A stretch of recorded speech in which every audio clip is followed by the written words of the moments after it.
I'm going to explain how to create a DXF file ready for laser cutting from your Fusion 360 model.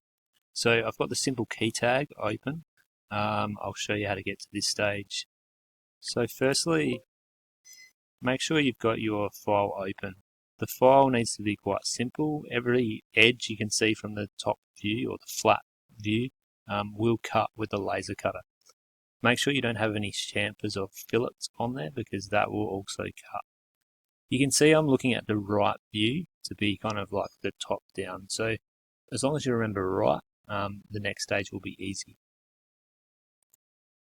I'm going to go to the new page. I'm going to come down to new drawing from design and click this one.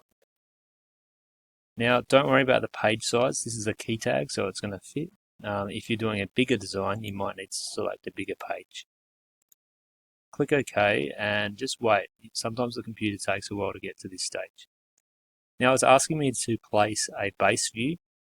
We want to place the right, because that's what we determined before was our kind of view looking straight at our work. So I can place that.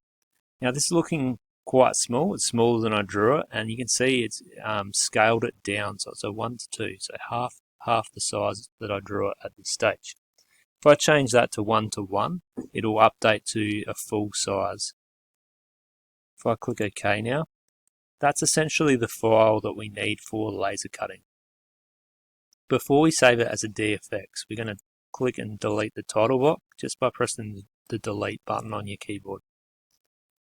Now that's ready for exporting, so we go up to the export tab, we go to DXF, and then we need to save it in a location we know. So I'm going to come down to this one, save to my computer, and click the little button on the side.